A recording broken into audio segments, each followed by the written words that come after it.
Tulungan ninyo ako. Ninakawan ako ng bag.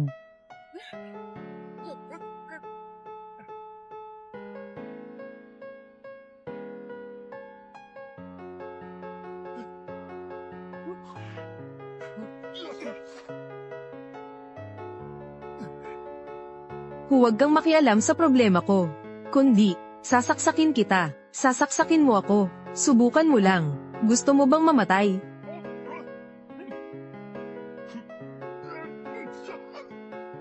Kalma lang po kayo. Pakiusap. Patawarin mo ako.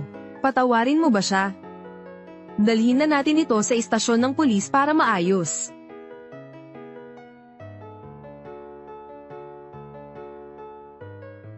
Ayos ka lang ba?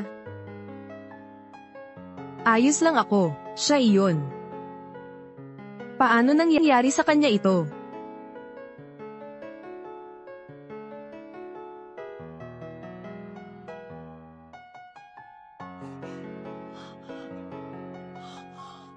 Anong ginagawa mo? Hindi maganda ang lagay ng paa mo. May maitutulong ba ako? Sabihan mo lang ako.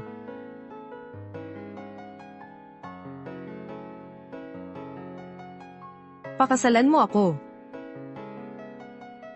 May kapansanan ako. Ang mapapangasawa ko. Niloko na naman ako. Walang lalaking magtatangkang pakasalan ako. Sige, pakakasalan kita.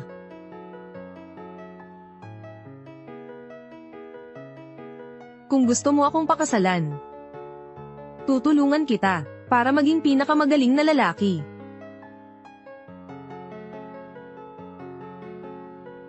Alam mo ba kung sino ako? Sino ka ba? Sino ka ba? Ako si Chuyi.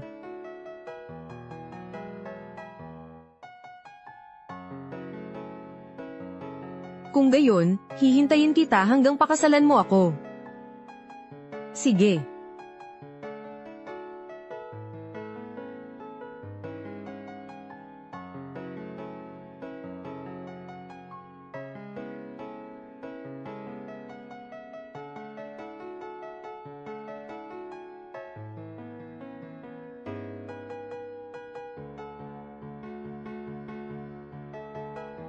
Mukhang hindi niya ako nakikilala. Chairman Chu, nabalitaan kong niloko siya ng kanyang mapapangasawa. Hindi siya masaya sa buhay. Kung gayon, ako ang magbibigay sa kanya ng kaligayahan.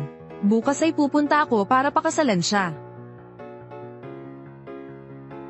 Chairman Chu, ikaw ang pinakamayamang tao sa Jiangqing, Konti lang ang handog mo sa kasal.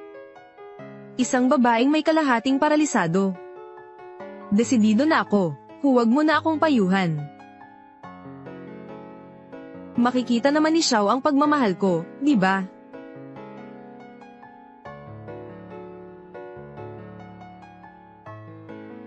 Oo nga, bakit kaya pinakasalan ni Zuo ang isang babaeng may kapansanan sa paa? Paano kung hindi siya makabuo ng anak? Kung hindi dahil sa pagliligtas niya kay Zuo noon. Sa ama niya lang, isang mahirap na gwardya. Ang pag-asa niya, karapat-dapat ba siya sa anak ko? Ayaw ko sa kanya. Xiao, talaga bang gusto mong pakasalan ako? Pero ayaw kitang pakasalan. Magandang araw sa inyong lahat. Mabuhay kayong lahat sa aming kasal. Mabuhay kayong lahat sa aming kasal. Xiao, papakasalan mo ba ako? Iyan ang pinakamapalad na araw ng buhay mo. Sino ba ang iyong pinagagalitan? Inaanyayahan po namin ang bagong kasal sa entablado.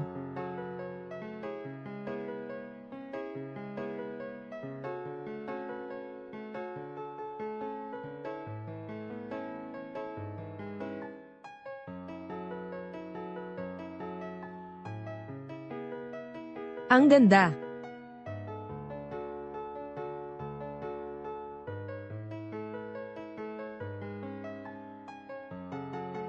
Ang gwapo naman ng groom.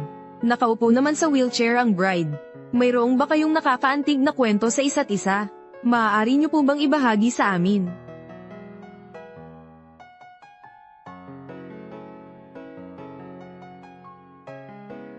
Hayaan niyo akong magsalita. Ang mga taong naririto ay pawang mga mahal namin sa buhay. At pati na rin ang mga matalik naming kaibigan. Alam naman ninyo yan. Magkaklase kami ni Zuo noong high school.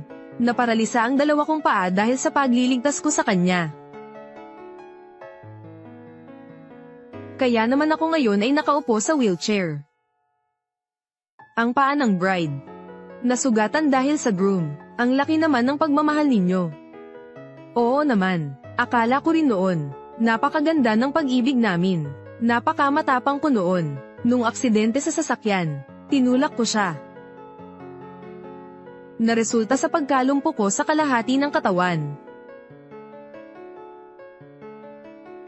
Xiao, tapos ka na ba? Kasal natin ngayon. Hindi ito ang lugar para magkwento ka. Kasalan ito. Bakit ka nagsasalita ng mga nakakalungkot na bagay? Wala ka bang konsiderasyon? Wala ka bang konsiderasyon? Zuo, akala mo ba karapat-dapat ka? Ang kasal ngayon, hindi ka karapat-dapat maging groom. Anong nangyayari? Anong ginagawa mo? Xiao, ano ang ibig mong sabihin?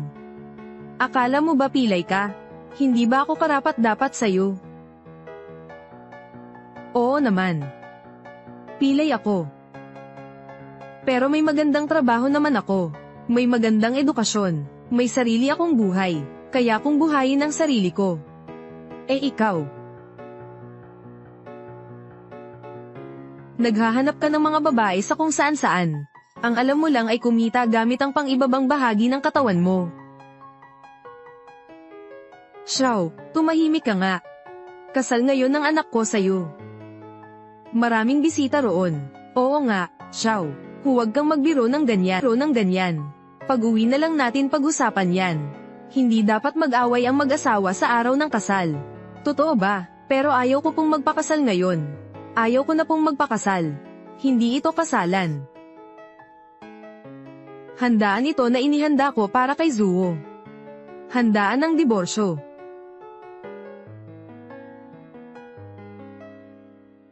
Anong nangyari? Anong handaan ito ng diborsyo? Xiao, anong ginagawa mo? Sabi mo handaan ito ng diborsyo. Nagbibiro ka ba?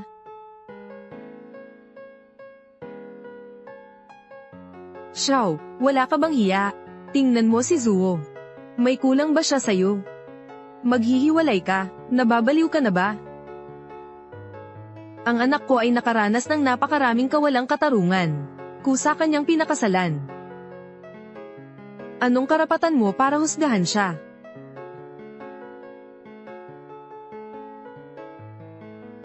Gusto mo bang malaman kung ano ang ginawa niya? Gumawa siya ng mga kahihiyang bagay. Huwag mo siyang sisihin. Hindi kami na maliit ng anak ko kahit naka-wheelchair ka. Mahal ka niya kaya kanya pinakasalan. Magsasalita ka pa ba na wala siyang hiya? Ikaw ang walang hiya, sa tingin ko. Napakasama mo talagang babae. Xiao, anak ka lang naman ng isang guard. Kung hindi dahil sa mabait ako at pinakasalan kita, sa tingin mo may magkakagusto pa sa'yo. Kung ayaw mo akong pakasalan ngayon, edi huwag na tayong magpakasal.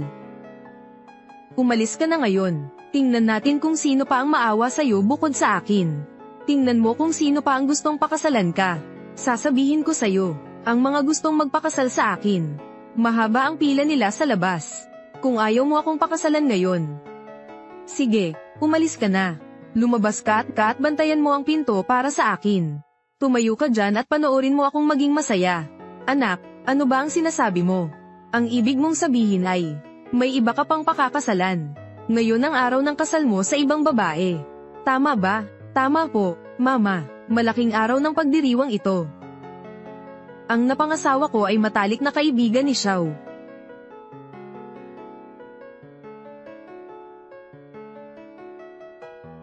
Kaya naman pala, si Xiao ang iniwan. Akala ko ay napakatalino niya.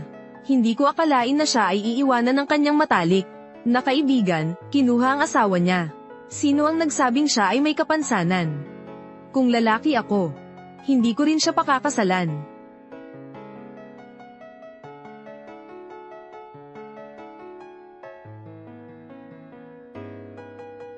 Ang bride sa kasalang ito ay ako.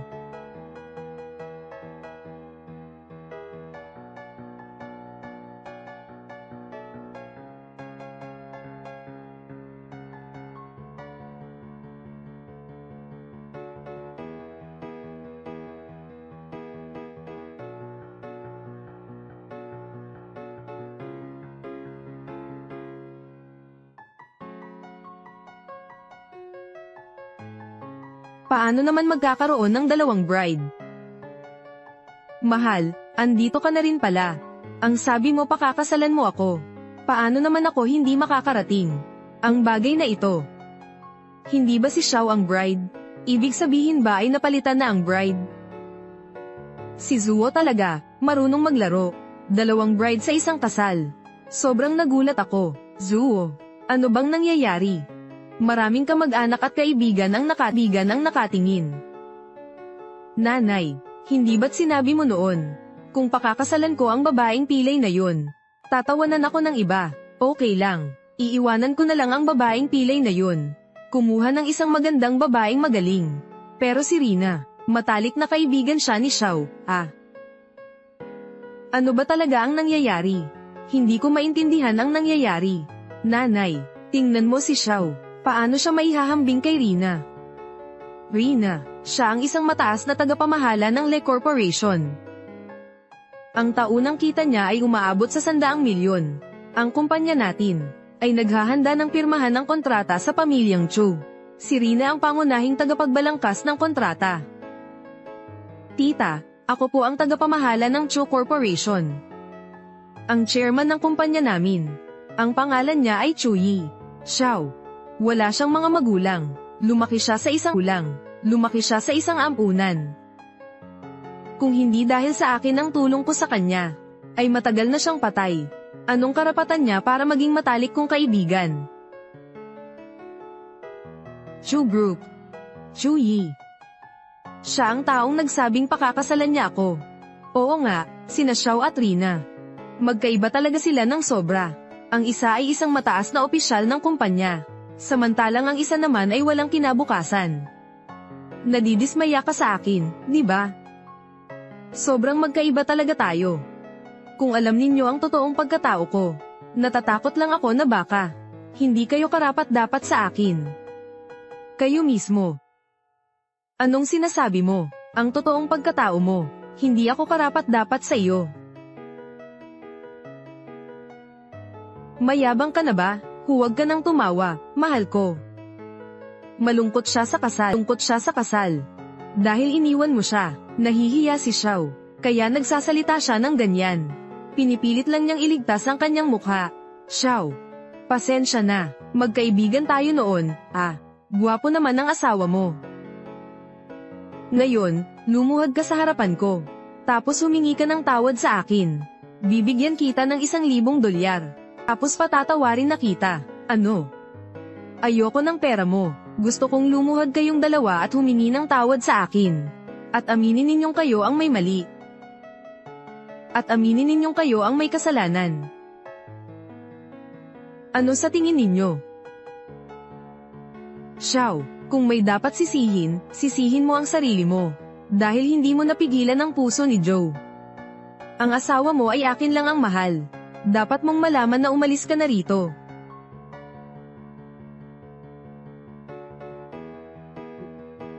Anong ginagawa ninyo?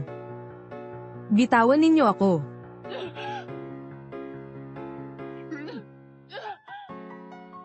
Magsisisi kayo. Ang asawa ko ang CEO ng Chu Corporation. Xiao, ang yabang mo naman. Kanina pa sinabi ni Rina na siya ang branch manager ng Chu Corporation. Ngayon, ang yabang mo naman, na ang mapapangasawa mo raw ay si Chairman Chu. Isa ka lang namang babaeng nakaupo sa wheelchair. Anong karapatan mong tawagin ang sarili mong asawa ni Chairman Chu? Mukhang gusto mong uminom ng penalty shot, ano? Painumin ninyo ng alak si Xiao. Ako na ang gagawa niyan. Anong gagawin ninyo? Anong ginagawa mo? Magtuturo ako sa iyo ng isang leksyon na hinding-hindi mo makakalimutan.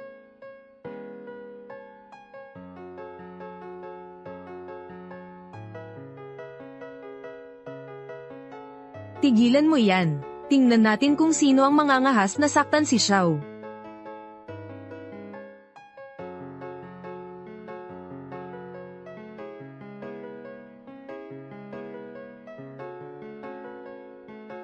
Ang chairman ng Chu Corporation, si Chu Yi. Nanliligaw siya kay Binibining Xiao.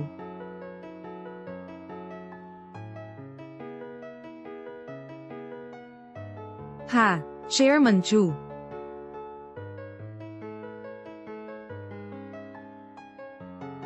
Ngayon, ang mga taong nakasakit sa aking asawa, magbabayad kayo sa akin.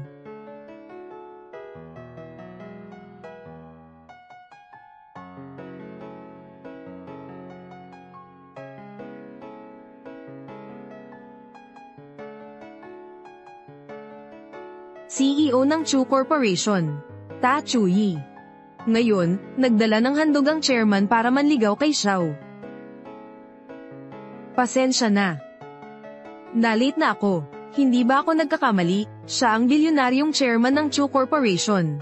Si Ta Chuyi. Nakikita ko lang naman siya sa telebisyon. Hindi ko akalain na gwapo pala siya.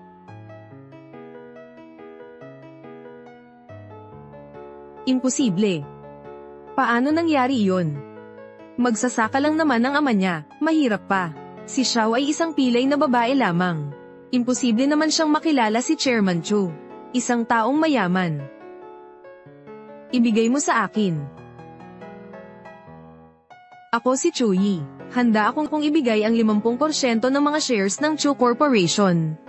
Para mapang-asawa si Xiao. Grabe, ang dami naman ng shares na yan. Ang halaga nito ay hindi maliit. Halaga na umaabot sa ilang trilyong piso. Maaari ko bang itanong kay Binibining Xiao, papayag ka bang maging asawa ko? Oo, papayag ako. Magsisisi ka ba? Isang mayamang presidente ang mag-aasawa ng isang pilay na babae. Hindi ako nagsisisi. Sa totoo lang, matagal na kitang gusto. Nakalimutan mo lang. Ayos lang, marami pa tayong oras na magkasama. Sapat na. Xiao, tumawag ka ng artista dito. Gusto mo bang magpanggap na nag-iibigan? Sa kasal ko. Hindi ka ba natatawa? Anong sabi mo? Ang sabi ko, sa kasal ko. Sa kasal ko. Huwag ka nang magpanggap pa. Isa ka lang pilay. Hindi mo naman kilala si Chairman Chu. Rina, ikaw ang branch manager ng kumpanya ni Chu. Tingnan mo kung siya nga ba si Chairman Chu. Isang maliit na manager lang ako sa branch. Hindi ko kayang makita ang malalaking boss. Sigurado ako na. Hindi ito si Mr. Chu. Hindi kayang ibaba ni CEO Chu ang kanyang halaga. At pumunta rito para pakasalan ng isang pilay. Lumalabas, ang nangbuli sa asawa ko, ay itong magkasintahan. Kinutya mo si Xiao na nakaupo sa wheelchair. Tapos nakipagrelasyon ka sa kaibigan ni Xiao. Hindi ba, siraulo ka, mag-ingat ka sa mga sinasabi mo. Huwag kang magsalita ng kung ano-ano rito. Pinapaalalahanan kita. Alam ko na inawi mo ang asawa ko. Magbabayad ka. Bibigyan kita ng isang huling pagkakataon. Lumuhod ka. Humingi ka ng tawad sa asawa ko. Kung hindi, ilalantad ko ang ebidensya laban sa iyo. Ipapakita ko sa lahat, ano ba talaga ang klaseng tao mo. Ilantad mo na ang ebidensya. Akala mo ba natatakot ako? Kung may tapang ka, ilabas mo na. Napalampas mo na ang huling pagkakataon mo. Sige, susunod po ako sa gusto ninyo.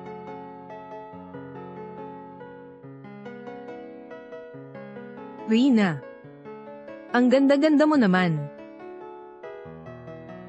Maglaro tayo ng kaunting laro ngayon. Ang tapang mo naman. Sinusukat ng kaibigan mo ang wedding dress. At masaya ka naman kasama ang fiancé niya.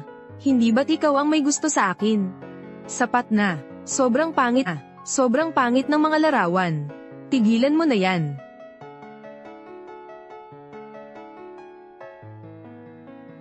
Marami pa akong mga litrato mo sa hotel.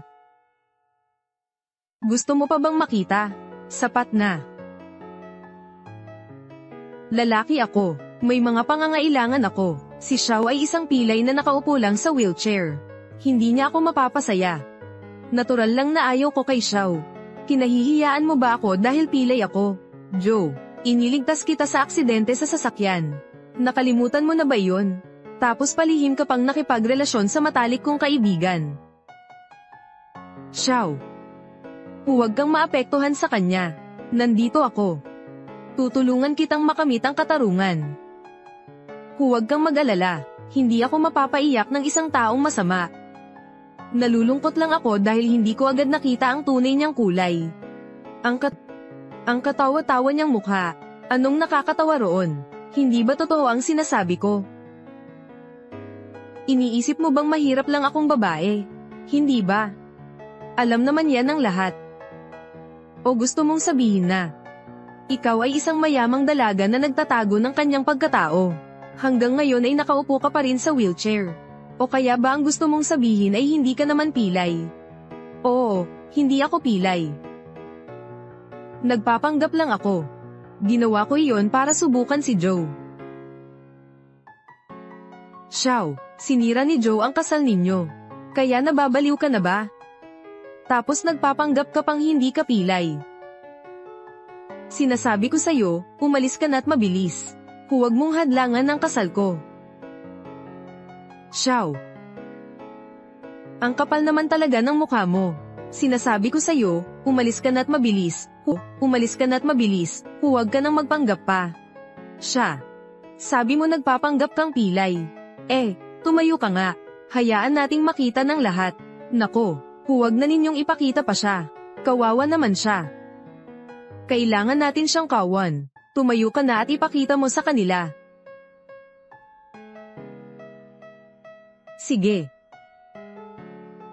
Dapat dilat ang mga mata mo, ha? Tignan mong mabuti.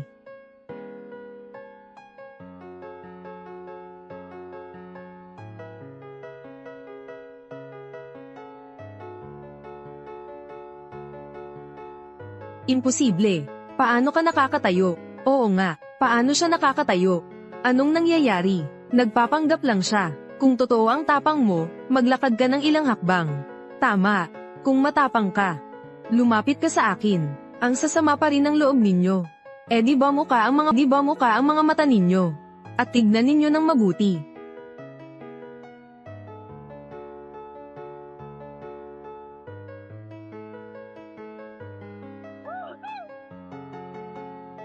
Ang lakas ng loob mong suntukin ako.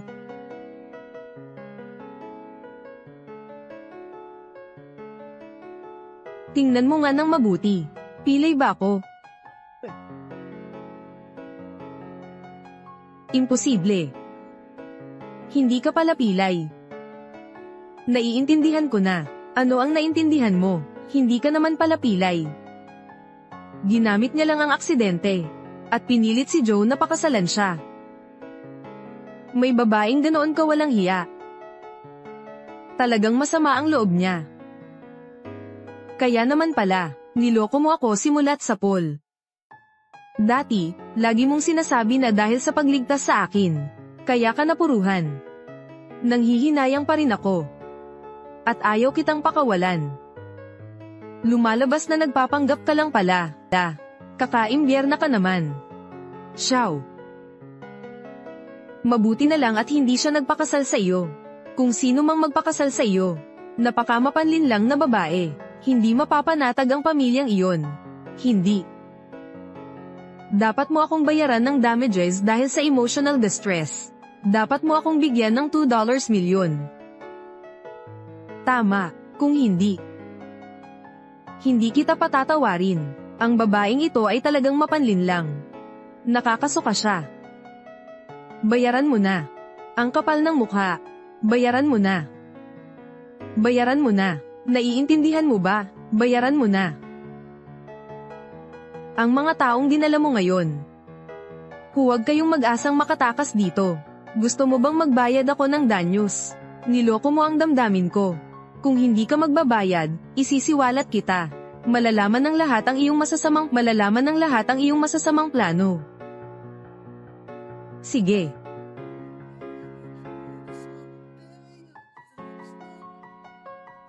Tingnan mong mabuti ito. Noon, para iligtas ang kaibigan mo. Mga gasto sa medikal pagkatapos ng aksidente. Isang kabuoang $5 milyon. Sa oras na iyon clown ako. Gusto mo bang magbayad ako ng pera ngayon? Okay. Una, kailangan mong magbayad para sa akin. Pagkatapos ay babayaran kita. Xiao, ang yabang mo naman. 5 milyon dolyar ang gagastusin sa pagpapagamot. Akala mo ba tanga ako? Xiao, ang tatay mo'y isang guard lang. Walang-wala kayong pera. Saan mo naman nakuha ang ganon kalaking pera? Nakita kita. Sinisikap ninyong mang-extort sa amin. Gago ka ba? Malinaw na gustong mang-extort ng babaeng yan sa pamilya natin. Itago mo yung resibo. Isusumbong natin siya sa pulis para maaresto. Para matuto siya. May mga bagay na hindi dapat basta-basta sinasabi. Tama-tama, nanay. Napakatalino ng nanay. Xiao. Ngayon, diretso kitang ikukulong. Ikukulong ka talaga namin.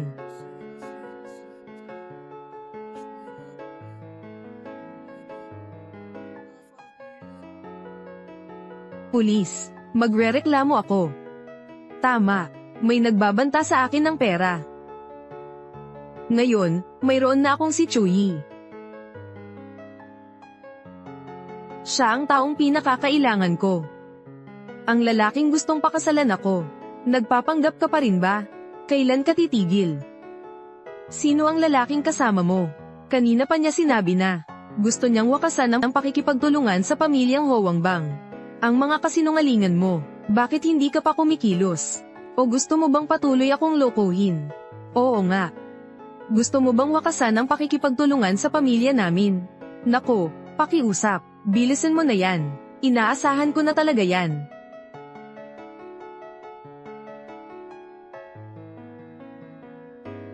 Ano yun, Papa? Ha? Paano naman kaya? Naiintindihan ko na. Chairman Chu. Ikaw talaga si Chairman Chu. Pasensya na, mali ako. Bulag lang ang mga mata ko. Pasensya na po, pakipatawad po ang aming pamilya. Ano? Paano nangyari iyon? Si CEO Chu ang pinakamayamang tao sa Jiangcheng. Imposible namang magustuhan niya ang isang pilay. Ang sakit, kung hindi mo pa rin irerespeto ang asawa ko. Huwag mo akong sisihin kung maging malupit ako. Si Xiao ang pinakamagandang tao sa buong mundo. Bulag lang ang hindi nakakakita ng pagkatao ni Xiao. CEO Chu. Huwag mong kanselahin ang pakikipagtulungan sa pamilya ko. Umaasa ang pamilya ko sa proyektong ito. Kung malalaman ni tatay na sinira ko ang proyektong ito, siya, papatayin niya ako. Umalis ka na, ang nangbuli sa asawa ko. Hindi ko siya mapapatawad, wala ni isa. Si Xiao, lahat ng ito ay kasalanan ko. Pakiusap po, tulungan niyo po ako. Pakiusap, patawarin niyo po ako, CEO Chu. May kasalanan, may parusa. Nararapat lang sa iyo ang ganito. Sanay na siya sa panloloko. Una na ang panloloko sa damdamin ni Joe. Tapos gamit ang pandaraya para lokohin si CEO Chu. Antayin lang natin ang pulis. Malalaman ang katotohanan kay Xiao. Sino ang tumawag sa pulis? May manloloko ba rito, Kapitan? Siya ang manloloko. Xiao. Niloko niya ang damdamin ko. At nagkunwaring pilay pa, nang hihingi siya sa akin ng $5 milyon. Para sa mga gastusin sa ospital. Kapitan, tulungan niyo po ako. Oo nga, may plano siya. Gusto niya kaming manakawan ng pera. Wala kaming masyadong pera. Mayroon ka bang katibayan? Medical certificate. Tama yan, Kapitan. Ito ay dati. Siya ay may aksidente sa kotse. Pumunta siya sa Jiangtan Hospital No. 1. Doon siya nagpagaling at kamakailan lang gumaling. $5 milyon ang gastos sa pagpapagamot. Siguradong nagsisinungaling siya para mangikil. Yung babae. Ang ospital na ito ay para lang sa mga mayayaman. Ang medical record mo ito. Sobrang labis na, ganun ba? Pero ako ay isang taong nagmula sa isang marangal na pamilya. Ang tatay ko, siya ang chairman ng TNG Group.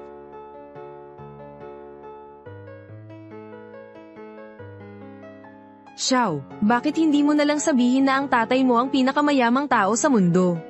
Bakit mo lang sinabi yan ngayon? Mahilig ka palang magsinungaling, pagkatapos kitang iwanan. Nababaliw ka na ba? Hindi ko na siya kayang tiisin. Dalhin mo na siya agad. Bilisan mo, parang, magkakaroon na naman ako ng malaking ambag. Teka lang.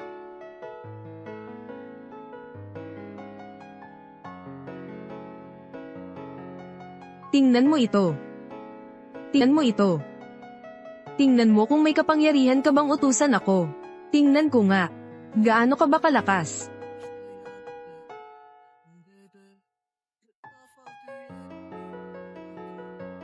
Ito. Paano nangyari iyon? Anong nangyari? May nagawa na naman bang kasalanan si Xiao? Kapitan, kaya hulihin na natin siya agad. Imposible, paano nangyari ito? Nakita mo na ba? Wala pa siyang nahaharap na ganito kalaking kaso. Paniguradong ikukulong ka niya. Di ba? Manahimik ka. Kompleto ang ebidensya rito. Ang selyong ito ay mula sa Jiangtan Hospital numero 1. Ano? Ang ibig mong sabihin ay, Xiao, anak siya ng pinakamayamang tao sa Jiangtan. Imposible ito. Isang mahirap na may kapansanan lamang siya. Hindi niya kayang makarating sa Jiangtan Hospital numero 1. Konti lang naman ang sugat niya. Bakit pa kailangan pumunta sa number 1 hospital para magpagamot? $5 milyon ang bayad sa ospital. Tingnan ko nga, peke ang report na ito. Hindi ko tatanggapin yan. Xiao, gusto mo bang maghiganti sa akin? Nababaliw ka na ba talaga? Sugat lang naman yun, Napuruhan ng pa ako noong aksidente. Ginamo na ako ng mga pinakamagagaling na doktor. Tapos sasabihin nyo pang maliit lang yung sugat. Hindi ba? Noong una, nang pumunta ka sa ospital, sabi ko gusto kitang dalawin. Hindi mo ako pinayagang pumunta roon. Ang sabi mo, minor lang ang sugat. Tapos ngayon, nagsisisi ka na. Masyado nang huli. Ang kapal naman ng mukha mo. Noong una, ayokong mag-alala ka. Nagsinungaling ako na okay lang ako. Pero noon, bali ang halos lahat ng buto ko. At mahigit 20 oras akong nasa emergency room. Halos mamatay na ako noon. Huwag ka nang magreklamo. Huwag mo akong sisihin. Peke ang mga sinasabi mo. Nagpapanggap ka lang na kawawa. At nangangailangan ng awa. Tapos, pipilitin ninyong pakasalan ng anak ko. Hinding-hindi, sinasabi ko sa inyo, ang pamilya namin, hindi namin kayo kailanman tatanggapin. Malinaw na nakasulat sa medical report. Buto-buto ang bali, kritikal ang lagay, 5 beses. Ang pinakamatindi, bali ang gulugod. Maaaring manigas ang buong katawan ko.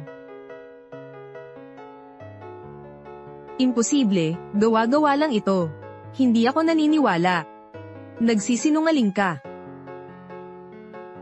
Joe. Ang sampal na ito. Ito ay pagtataksil mo. Ang sampal na ito, ito'y kawalang utang na loob. Iniligtas kita pero hindi ka naman nagpapasalamat. Ang sampal na ito. Ito'y kawalan ng paggalang sa pamilya ko. Ang huling sampal na ito. Pinagmukha mo akong tanga ngayon. Ikaw, bakit? Pinapakain ko ang aso. Inaalog pa nga nito ang buntot sa akin. Pero ikaw iba. Isang walang utang na loob, walang hiya.